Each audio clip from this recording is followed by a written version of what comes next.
युग परिवर्तक परम संत बाबा जय गुरुदेव जी महाराज, इनके चरणों में अरबों खरबों प्रणाम। ईश्वर भगवान और उनकी दृश्य अदृश्य शक्तियों को भी कोटि कोटि प्रणाम। साथ ही साथ यहाँ पर उपस्थित बड़ापुरा गांव के सभी माता पिता भाई बहनों को, बच्चे और बच्चियों को, साथ ही साथ दूर दराज से आए हुए ग्वालियर, भिंड, मुरैना, आगरा जो भी संगतें यहाँ आई है, उन सभी संगतों के माता पिता भाई बहनों को बड़े प्रेम के साथ जय गुरुदेव। जय गुरुदेव। प्रेमियों, सबसे पहले तो मैं आप सभी का बहुत बहुत धन्यवाद करना चाहूंगी कि आप सभी ने जो प्रेम, जो स्नेह अभी हमें दिया और सब लोगों ने फूलों से जो हमारा स्वागत किया, आरती उतारी, तो ये तो हमारे मतलब इसके लायक हम नहीं हैं, क्योंकि ये सब गुरु ने दिया है और गुरु के लिए ही मिला है, गुरु की वजह से ही मिला है। इसलिए मैं सारा सेवा सत्कार आपका गुरु महाराज के चरणों में समर्पित करती हूँ और गुरु महाराज से ये प्रार्थना करती हूँ कि आप सभी के हर एक के भाव को स्वीकार किया जाए, क्योंकि हमारे भाव को स्वीकार करने वाला इस संसार में अगर कोई है तो वो केवल परमपिता परमात्मा बाबा जय गुरुदेव जी हैं। कई बार हम बहुत सारे वक्ताओं के मुख से ये सुनते हैं हमेशा, जो एक दोहा आता है कि तीन लोक नौ खंड में गुरु से बड़ा न कोई, तीन लोक नौ खंड में गुरु से बड़ा न कोई, करता करे न कर सके जो गुरु करे सो होए। तो आज तक हम केवल ये सुनते आ रहे हैं कि तीन लोक नौ खंड में गुरु से बड़ा न कोई। ये बात तो उतनी ही सही है जो कहा है इस दोहे में, लेकिन जो आगे कहा है कि करता करे न कर सके जो गुरु करे सो होए। तो ऐसी कौन सी बात है जो करता यानी ईश्वर नहीं कर सकता, जिसने ये सृष्टि का संचार किया है, वो करता करे नहीं कर सकता जो गुरु कर सकता है। तो ऐसी कौन सी बात है, हमने कभी इस पर गौर नहीं किया, ना ही किसी से पूछा कि ऐसी कौन सी बात है जो ईश्वर नहीं दे सकता, ईश्वर नहीं कर सकता, जो केवल और केवल गुरु कर सकते हैं।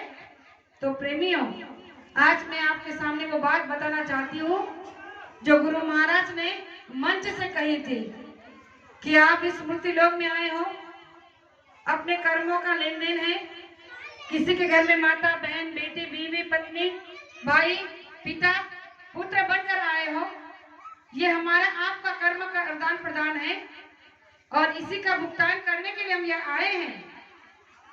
लेकिन यहाँ आने के बाद जो हमें इस संसार से नहीं मिला, जो हमने 33 करोड़ देवी देवताओं से मांगा, इष्ट देवता, ग्राम देवता, कुल देवता, न जाने कितने 33 करोड़ देवताओं से मांगा, लेकिन नहीं मिला, जो केवल संत और परम संत ने दिया। तो वो बात है कि जीते जी परमात्मा का दर्शन इसी मनुष्य मंदिर में दिखाने का जो रास्ता है, वो रास्ता बाबा जय गुरुदेव जी ने हमें दिया और इसने कहा है कि करता करे ना कर सके जो गुरु करे सो होए। गुरु महाराज ने ये रास्ता हमें इसलिए दिया है कि ये मानव तन, ये मनुष्य शरीर केवल अब की बार मिला है, दोबारा नहीं मिलेगा। लेकिन हम ये समझते हैं, जैसे ही मनुष्य शरीर में आए तो हम ये समझते हैं कि अब की बार मनुष्य शरीर मिला है, मरने के बाद तुरंत मनुष्य शरीर मिल जाएगा। तो ये हमारा भ्रम है, ये वहम है। प्रेमियों, ये मनुष्य जन्म इतना साधारण नहीं है कि आपको मरते ही तुरंत मिल जाए। इसके लिए हमने पता नहीं कितने बार जन्म लिया, कितने बार मरे। इसीलिए कहा है, हमारे महाराष्ट्र के संत तुकाराम महाराज बताते हैं कि एक एक योनि कोटि कोटि फेरा, मग लागे मनुष्याचा वारा। वो बताते हैं कि एक एक योनि में आने के लिए करोड़ों बार जन्मना पड़ता है, मरना पड़ता है, तब जाकर कहीं मनुष्य का शरीर मिलता है। जो गोस्वामी जी महाराज ने अपने चौपाई में लिखा है कि बड़े भाग मानुष तन पावा, सुर दुर्लभ सब ग्रंथ न गावा।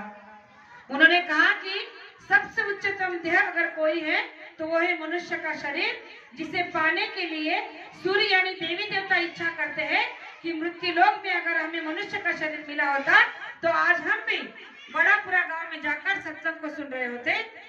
इतना सौभाग्यशाली ये मानव तन है जो आज हम आप लोगों को मिला है। लेकिन क्या इसकी हमें ज्ञान परख है? नहीं। आप कहोगे क्यों नहीं है? अरे अगर होती तो आप इस तरह से अंडा मांस मुर्दे का सेवन नहीं करते, इस तरह से विभिचार पापाचार कुकर्म नहीं करते। गुरु महाराज ने कहा कि ये मानव देह बड़ा अनमोल है, इसे बेशकीमती कहा गया है और तुमने इसे गंदा करके रख दिया और तुम कहते हो कि इसकी कद्र है। अगर कद्र होती तो महात्मा की बात को मान लिया होता और उस पर चलने की कोशिश की होती। बाबा जय गुरुदेव जी महाराज ने कहा कि इस मृत्यु लोक में मनुष्य शरीर आपको मिला है, ये आपका भाग्य है, लेकिन परम संत मिलना आपका अहोभाग्य है। जब हमारा अहोभाग्य हमें मिल गया है कि गुरु के रूप में, तो हमें अपने आप के बारे में सोचना चाहिए। तो आप कहोगे ऐसा इस मनुष्य शरीर का इतना महत्व आप क्यों बार बार बता रहे हो? ऐसे इसका मतलब क्या है इसके पाने का? और जब ये मिला है तो इसमें क्या करना चाहिए, क्या नहीं करना चाहिए? तो प्रेमियों में आपको एक छोटा सा उदाहरण देकर समझाने की कोशिश